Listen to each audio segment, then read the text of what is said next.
Bom, nesse momento, convido o embaixador André Correia de Lago para fazer a apresentação do evento. So here now we have the ambassador André Correia de Lago to introduce the event. Hoje tem o jantar Correia aí com o Lula. Está marcado. First of all, I'd like to remind that those who need interpretation, there are all the things needed right there. Boa tarde a todos, meu nome é André Correia do Lago, eu sou secretário de Clima, Energia e Meio Ambiente do Itamaraty. Muito bem-vindos para esse evento sobre o plano de transformação ecológica do Brasil. É um prazer imenso estar aqui com vocês. Eu queria fazer uns breves comentários sobre as circunstâncias nas quais nós estamos, ou seja, essa COP28, que vem sendo, eu acredito, um evento de uma dimensão provavelmente inimaginável há poucos anos atrás e que representa a importância que esse tema adquiriu no mundo inteiro. Inclusive, a presença fantástica de altas autoridades brasileiras que eu estou vendo aqui na minha frente, a começar pela presidenta Dilma Rousseff, e governadores, ministros, é realmente extraordinário o quanto o Brasil incorporou na sua maneira de pensar o seu futuro a questão da mudança do clima. E antes de convidar aqui os que vão compor a mesa, que não tem, aliás, as poltronas, eu gostaria de comentar, há bastantes anos atrás, eu fui à minha segunda COP com a ministra Marina Silva. E a ministra, vendo aquela COP assim, já intensa, era a COP de Buenos Aires, e vendo a dimensão econômica que a discussão da mudança do clima havia provocado, a necessidade de tantos esforços para todos os países de adaptar as suas economias para que a mudança do clima fosse combatida corretamente, ela me disse: eu acho que as COPs vão funcionar melhor quando vierem os ministros da Fazenda. Então, eu acho que hoje é um dia muito, muito feliz para quem acompanhou esse tema que adquiriu tanta importância econômica, de ver todas as personalidades que estão aqui e o ministro da Fazenda do Brasil liderando esse plano que vai ser apresentado aqui para vocês.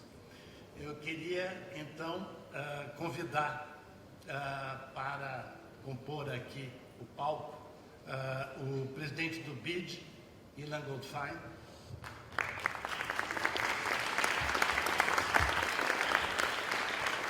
a presidenta Dilma Rousseff, presidente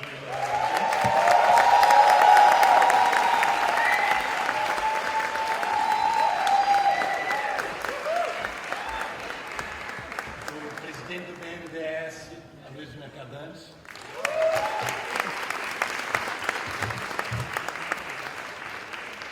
a ministra do Meio Ambiente e da Mudança do Clima, Marina Silva,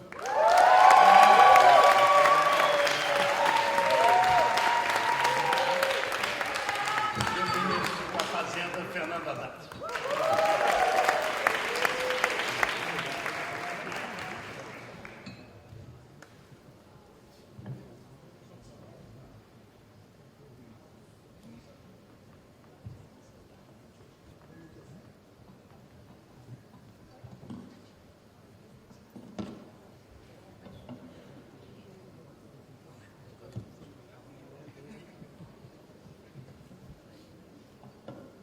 Essa cadeira do meio aqui é pro Lula, mas ele está numa bilateral, só para vocês não ficarem preocupados que ele já veio.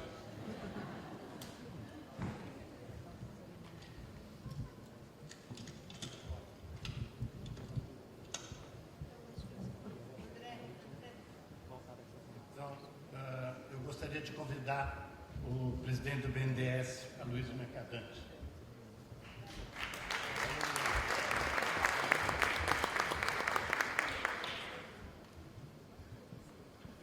presença marcante do Brasil na COP mostra que com a vitória do presidente Lula, o Brasil voltou.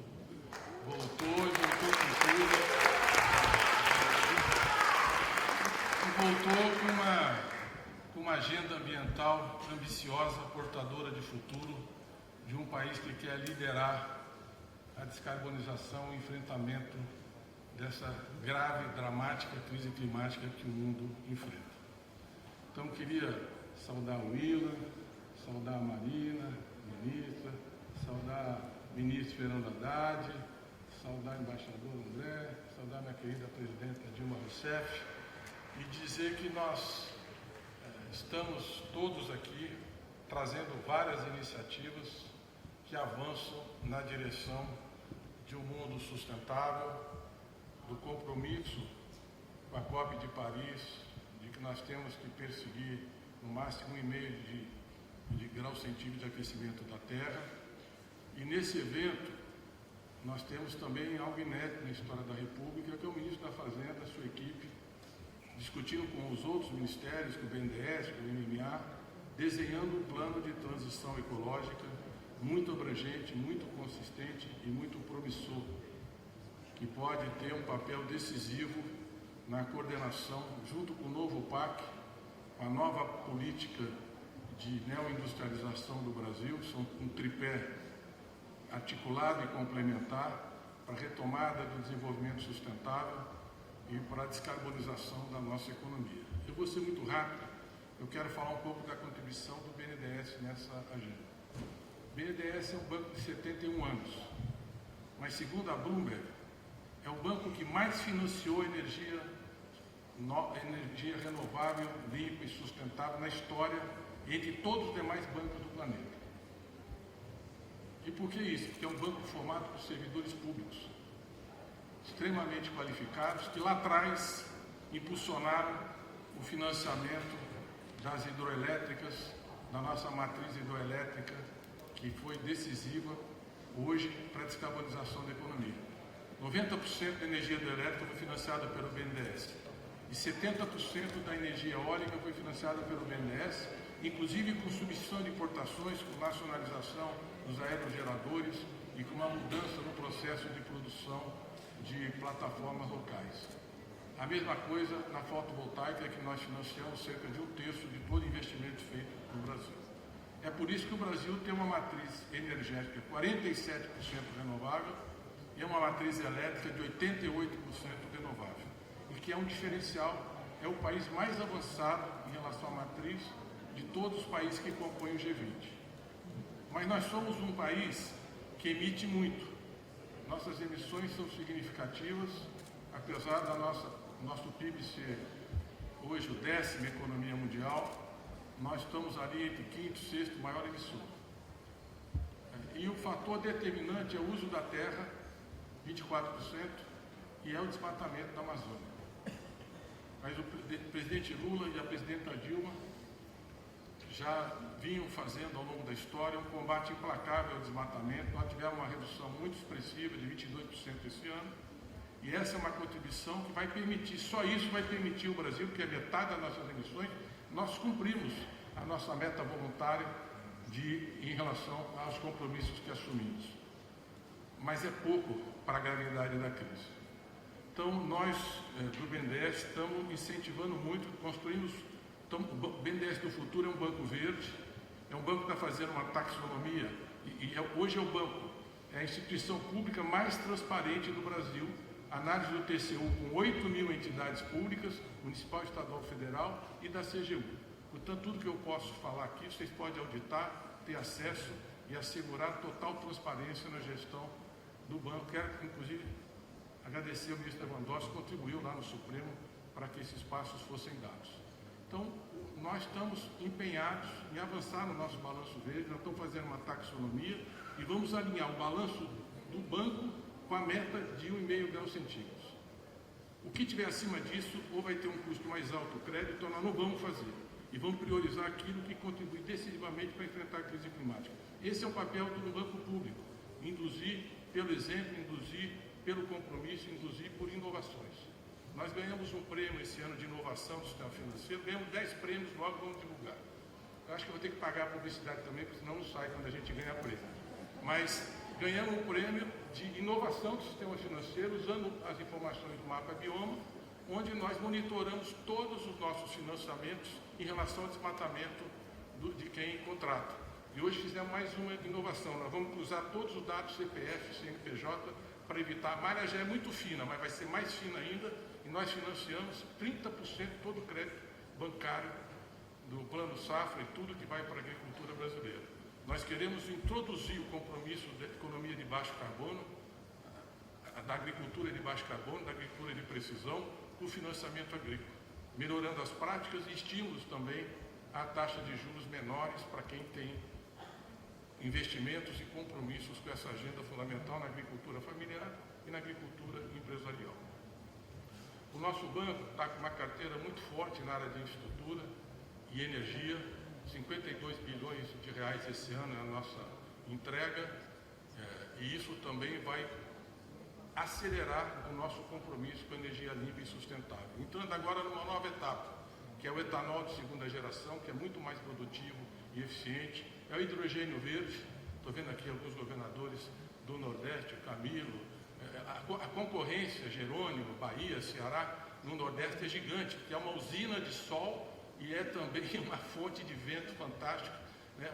É a vanguarda política e da energia limpa no Brasil. Parabéns ao Nordeste brasileiro por essas duas grandes contribuições. Então, nós estamos entrando em hidrogênio verde, junto com a Petrobras, o Jean Paul está aqui, que é uma empresa de petróleo em transição. Nós vamos contribuir para avançar na direção da energia, da transição energética com a Petrobras, o biocombustível, os combustíveis sintéticos, o esforço nesse processo de descarbonização. Hoje, consolidamos aqui a coalizão verde, junto com o BID, os 3 bancos multilaterais e 17 bancos públicos, todos os bancos da Amazônia. Nós vamos fazer um esforço conjunto, já temos o compromisso de investir 10 bilhões de dólares a mais até 2030, e a nossa meta é chegar a 20 bilhões de dólares desses bancos da Amazônia. Agora, só o desmatamento não é mais suficiente. Nós vamos lançar ainda hoje e amanhã um grande programa de reflorestamento da Amazônia. O que sequestra carbono, a tecnologia mais simples, mais barata, mais eficaz para o planeta é plantar árvore. E a Amazônia é 1 grau a mais ou a menos na média do aquecimento. E plantando árvore, fazendo a proteção da floresta, ela se regenera, ela se recupera, e nós podemos combinar o que o Paulo Teixeira, nosso ministro, tanto se empenha, um plantio produtivo para a agricultura familiar, para as comunidades tradicionais, para os quilombolas, espécies nativas, regenerando a floresta e dando um salto de qualidade. Então, eu quero concluir a minha fala dizendo que nós aumentamos 94% os projetos que entram no BNDES, 43% as aprovações, com uma inadimplência de 0,01%. E nós gostamos disso, de ser o maior do mundo. Acho que nós somos a menor inadimplência e o banco mais transparente.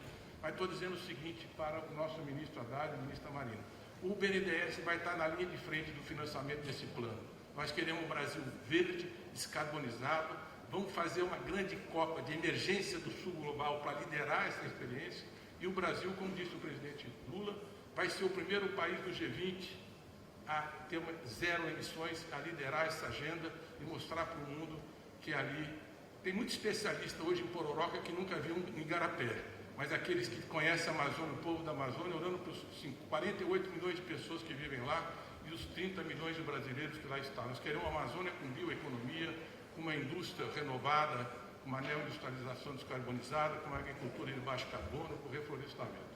Então, queria parabenizar, Dani, que eu acho que também é uma experiência única ter um ministro dessa qualidade com esse compromisso. E nós estamos lado a lado empunhando essa agenda junto com o presidente Lula, que dirige toda essa orquestra, para o Brasil liderar a transição. E daqui para a COP30, nós vamos presidir o G20, os BRICS e o Mercosul.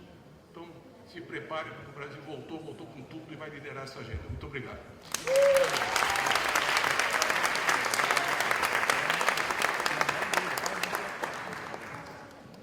Por favor, ministra Marina Silva.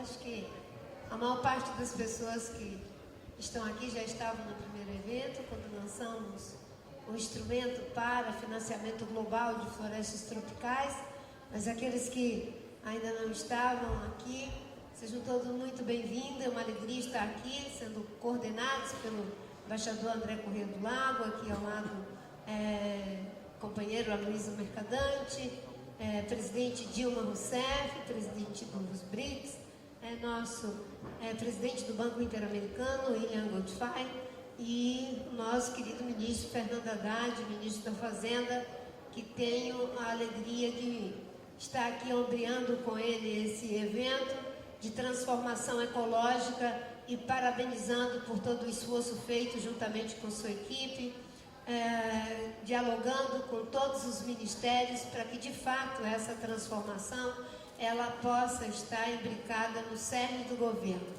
Acho que nós temos aqui algo que, mais uma vez, é a ideia do Brasil voltou e voltou liderando pelo exemplo.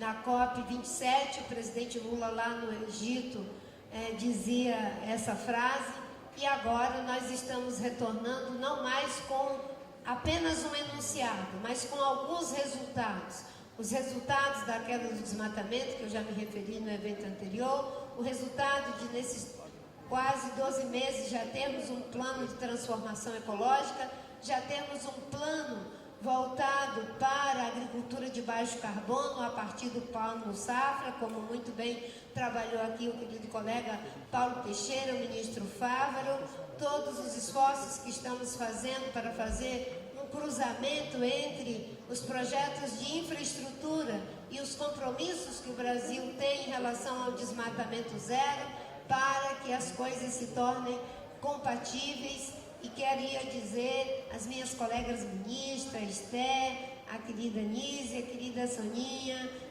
o ministro Paulo Teixeira, ministro Jader Filho, todos os colegas que estão aqui, senhores governadores, que é um desafio. Ministro Fávaro, está aqui também? Ah, está lá escondido, eu falei de você. Dizer que é uma alegria muito grande, Jerônimo, a gente poder participar dessa COP com aquilo que eu me referi anteriormente. Antes foi um enunciado, o Brasil voltou. Agora já são alguns resultados. Mas o grande esforço que precisamos fazer aqui, não só o Brasil, mas todos os países do mundo, é de não nos conformarmos e não ficarmos presos aos resultados já alcançados. É preciso quebrar a inércia dos resultados já alcançados, porque a ciência está dizendo que o que fizemos ainda não é suficiente, querida Raquel Lira. Não é suficiente porque nós corremos o risco de, no ritmo em que estamos, não estabilizarmos em 1,5, mas de chegarmos a 2,2 de aumento da temperatura da Terra.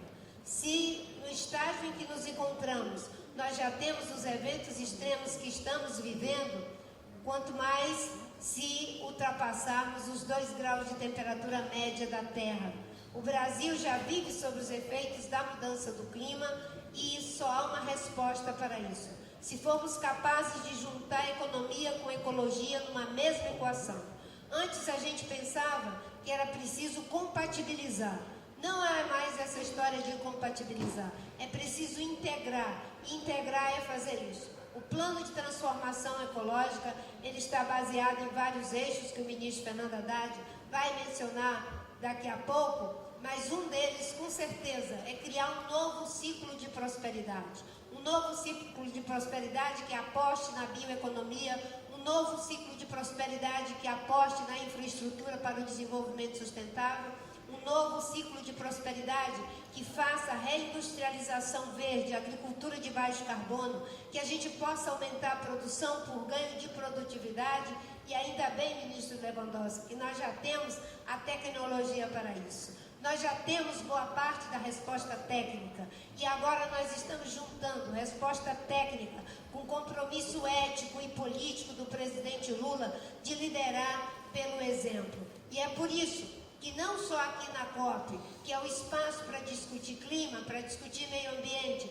mas também dentro do G20, todos esses temas estão colocados. A questão de termos uma força-tarefa para o enfrentamento da mudança do clima, termos uma força-tarefa para a bioeconomia, uma força-tarefa para o enfrentamento da pobreza e da desigualdade, são os pilares do que é o enfrentamento da mudança climática de forma justa.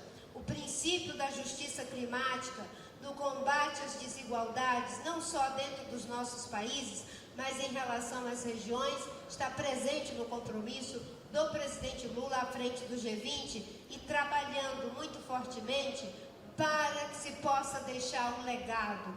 3 países em desenvolvimento que assumem a liderança das maiores economias do planeta, que tem 80% do PIB, 80% das emissões de CO2, se fizerem o dever de casa, como estamos trabalhando para fazer no Brasil, a gente faz a diferença. É por isso que temos aqui a presidente dos BRICS, o presidente do Banco Interamericano, o presidente do BNDES, o ministro da Fazenda, dizendo que a aposta não é só dizer o que não se pode fazer, mas o que se vai fazer e como se deve fazer. Não é só de dizer o que é novo que nós vamos criar, mas é como disse o presidente Lula, dizendo que nós vamos descontinuar. E nós vamos descontinuar aquilo que leva à perda de biodiversidade, que leva ao aquecimento do planeta, na agenda de adaptação, na agenda de mitigação e, sobretudo, na agenda de transformação.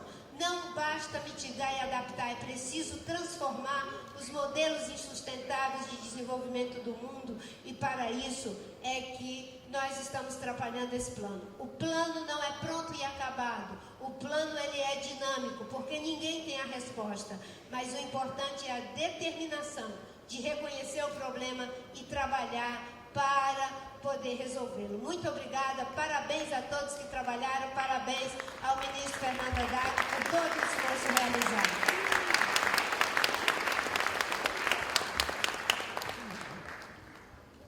Ministro da Fazenda, Fernando Haddad. Enquanto ele vai falar, vou citar a Luciana também, que está aqui, ministra de Ciência, Tecnologia e Inovação, o governador Casagrande, porque, Soninha, está ruim aqui o nosso protocolo.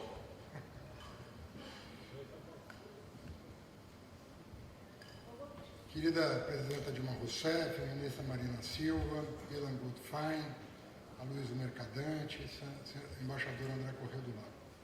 Eu não sou de ler discursos, mas esse aqui ficou tão bom que eu não vou dispensar, até pela solenidade desse evento, que é muito importante.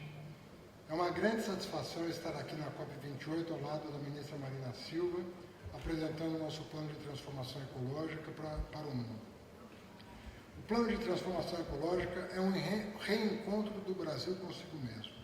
É o Estado brasileiro a serviço da sociedade, mobilizando o que há de melhor em nós para superar uma pesada herança colonial de exclusão social, destruição ambiental e subordinação internacional. É o Brasil tomando consciência de si mesmo e decidindo construir um futuro diferente, em que a prosperidade, a justiça social e a preservação ambiental andem de mãos dadas. Desde o século XVI, a colonização e as navegações portuguesas conectaram o Brasil à África e ao mercado europeu num processo de pilhagem para a produção de matérias-primas. Engenhos de açúcar foram estabelecidos às custas de fatias da Mata Atlântica e da exploração brutal do trabalho de indígenas e africanos para adoçar as bebidas quentes que se tornavam cada vez mais populares na Europa. Corridas do ouro transformaram a colônia com desmatamento, mudança nos cursos de rios, assoreamento das águas e a combinação sinistra de violência contra povos originários e a migração forçada de milhares de africanos escravizados para trabalhar nas zonas de mineração no interior do país. O nosso ouro lubrificou os circuitos comerciais de uma Europa em expansão e o desenvolvimento de grandes centros financeiros como Londres e Amsterdã. No século XIX, o café passou a ser consumido em quantidades cada vez maiores nos Estados Unidos, que então se industrializava. Os grãos que tornaram o Brasil famoso no mundo e fizeram a fortuna dos barões do café eram, na verdade, o resultado do trabalho árduo de milhares de brasileiros escravizados no centro-sul do Brasil. Novamente, a destruição ambiental da Mata Atlântica, no Vale do Paraíba, foi o efeito colateral desse desenvolvimento para poucos. Em resumo, senhoras e senhores, os efeitos ambientais e humanos da extração de todos esses produtos que eram majoritariamente consumidos no norte global e tiveram um papel fundamental na história do desenvolvimento desses países, foram sentidos no Brasil, na América Latina e na África. Por isso, é tão injusto que os países do norte agora querem que o sul global pague os custos da crise climática em que vivemos. É hora de mudar essa história. Nós não queremos mais um ciclo de desenvolvimento que resulte em destruição ambiental e exclusão social. Ao contrário, queremos aproveitar a oportunidade única que está diante de nós para reimaginar o nosso país e o mundo. O Plano de Transformação Ecológica visa unir forças em torno de um objetivo histórico: interromper 5 séculos de extrativismo e destruição do meio ambiente para posicionar o Brasil na vanguarda do desenvolvimento sustentável. Até aqui, a superação da nossa herança colonial tem sido um longo processo histórico com avanços e recuos. Alguns dos desafios fundamentais do Estado brasileiro moderno remontam à transição truncada da monarquia para a república, que se fez com a criação de estruturas sociais excludentes a serviço de pequenas elites econômicas e políticas. A nossa industrialização gerou ilhas de excelência, mas reproduziu relações de dependência. A dívida histórica com nossa população negra e indígena, que constitui a maior parte da classe trabalhadora, nunca foi paga. Se começarmos a vislumbrar outro destino com a consolidação da democracia e a partir de 2002 com o início da reversão da nossa secular exclusão social. A democracia é fundamental porque ela permite colocar o Estado brasileiro a serviço não de pequenos interesses particulares, mas de objetivos sociais e políticos definidos pela maioria da nossa sociedade. O Estado brasileiro já revelou ao mundo seu potencial transformador, quando usado em favor de objetivos sociais, econômicos e ambientais. Todos conhecem o Brasil que mudou a história das negociações ambientais na Rio 92, bem como da alimentação e da saúde globais. Todos conhecem o Brasil da Embrapa, da grande rede de universidades, da Fiocruz, do IBAMA e do Itamaraty. É este o Brasil que queremos mobilizar com o Plano de Transformação Ecológica. O plano é fruto de trabalho e de dedicação de muitos brasileiros e brasileiras comprometidos com uma nova visão de mundo e de país. Em especial, agradeço o apoio e o compromisso da ministra Marina Silva e de todas as autoridades aqui presentes. Amigos e amigas, o Plano de Transformação Ecológica oferece um modelo ambicioso, porém realista para a reinvenção do Brasil. Da quase centena de iniciativas que vamos lançar até a COP30 em Belém do Pará, muitas já estão em implantação. Alguns exemplos são a criação de um mercado de carbono bem regulado, a emissão de títulos soberanos sustentáveis, definição de uma taxonomia nacional focada na sustentabilidade, revisão do nosso Fundo Clima. Essas iniciativas visam criar as condições para uma nova onda de investimentos que terá como objetivo principal o adensamento tecnológico da nossa indústria, a qualificação da força de trabalho e a modernização da nossa ciência e tecnologia. Nosso governo já realizou grandes avanços em áreas-chave para a transformação ecológica da nossa economia. Nos últimos dias, o Congresso aprovou projetos de lei sobre hidrogênio verde e a geração de energia eólica offshore, 2 setores-chave da transição energética nos quais o Brasil detém um enorme potencial. No primeiro semestre de 2023, tivemos uma queda de quase 50% do desmatamento da Amazônia, graças à reativação de ações de prevenção e controle. Também revisamos a nossa Contribuição Nacional Determinada, NDC, para alcançarmos uma redução de 53% nos níveis de emissão em relação a 2005, uma meta climática mais ambiciosa que a de vários países ricos, incluindo os Estados Unidos. O Plano de Transformação Ecológica, a imagem do desafio climático, é um processo evolutivo. Ele buscará se adaptar a novos paradigmas e desenvolver políticas públicas para atender não apenas aos problemas do passado, mas também do futuro. Os estudos da iniciativa privada indicam que a transformação ecológica poderia gerar de 7,5 a 10 milhões de empregos e oportunidades de geração de renda.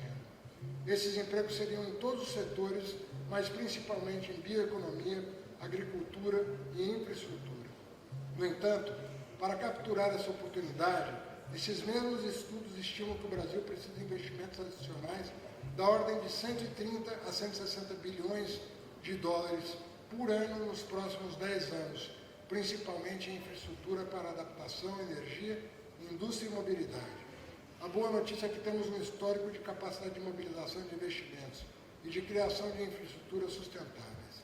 Se hoje somos um gigante das energias renováveis, é graças a investimentos públicos. Além das hidrelétricas, que constituem a principal fonte de eletricidade no Brasil, nós destacamos para o nosso sistema elétrico unificado, que está entre os mais abrangentes do mundo, com alta sofisticação tecnológica e regulatória. Graças a esforços iniciados já nos anos 1920, intensificados a partir da crise do petróleo dos anos 70, montamos o PROALCO, o mais relevante programa mundial de mistura obrigatória de etanol e de venda de etanol puro. Com a Petrobras e outras empresas nacionais de ponta, continuamos a inovar em outros biocombustíveis, como o biodiesel e o diesel verde. A Embraer, empresa brasileira que está entre as maiores fabricantes de aviões do mundo, vem se destacando em pesquisas como o SAF, combustível sustentável para a aviação.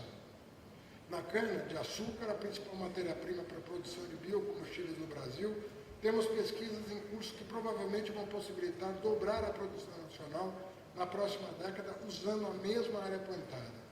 Tais resultados não seriam possíveis sem a nossa trajetória exitosa no setor de biotecnologia, onde fomos capazes de criar empresas pioneiras em melhoramento genético e na produção de bioinsumos. Esses exemplos demonstram que a política industrial verde tem que se adaptar às condições específicas do nosso país. Para dar um exemplo, um carro movido a etanol no Brasil emite menos CO2 do que um carro elétrico na Europa. As soluções para descarbonizar a economia não são uniformes e dependerão das condições específicas de cada país. No caso dos países do sul global, nós temos muito claro que essas soluções não podem prescindir de um enfoque na pobreza e na desigualdade. Senhoras e senhores, o grande desafio que o mundo enfrenta hoje é dissociar o crescimento econômico, ainda fundamental para atender às necessidades das populações pobres, dos seus efeitos nocivos sobre o clima. Não por acaso temos visto várias tentativas de reinvenção do Estado movidas pelo desafio de emergência climática. Do Inflation Reduction Act americano ao Plano Verde Europeu, passando pela mutação do Estado chinês, impotência da indústria renovável, a reinvenção do Estado impressiona, mas também preocupa sobretudo na nossa perspectiva do sul global. Precisamos unir esforços para a transformação ecológica, de modo a evitar medidas protecionistas e a fragmentação geopolítica. Precisamos de uma transição global para o desenvolvimento sustentável. A prosperidade de uns poucos diante da miséria e da devastação ambiental de muitos se torna cada vez mais insustentável em um mundo em emergência climática. O sucesso do plano de transformação ecológica passa, portanto, pelo reposicionamento do Brasil no sistema internacional. O plano é uma plataforma moderna que cria oportunidades novas para atores tecnológicos e industriais globais potencializarem seus investimentos e produzirem no Brasil de modo mais ambientalmente e socialmente sustentável. Mas o plano também é um novo instrumento de engajamento diplomático que questiona paradigmas engessados de desenvolvimento e vislumbra um novo papel para o sul global no mundo contemporâneo. O plano é, em essência, uma proposta do sul global por uma nova globalização. Uma globalização que seja ambientalmente sustentável e socialmente inclusiva. Reformulação dos fluxos financeiros globais passa pela afirmação do Sul como centro da economia verde. Essa é uma mensagem central que vamos levar para essa COP e para o G20, que passamos a presidir a partir de hoje. Colegas ministros, presidenta Dilma, senhores governadores, a reinvenção do Brasil que propomos com o Plano de Transformação Ecológica é o primeiro passo para uma nova globalização socioambiental. Ao reimaginar a nossa relação com a natureza e superar a nossa herança colonial excludente, estaremos dando uma contribuição decisiva ao mundo e fazendo a nossa parte, para vencer o maior desafio da história da humanidade, a emergência climática. Obrigado a todos.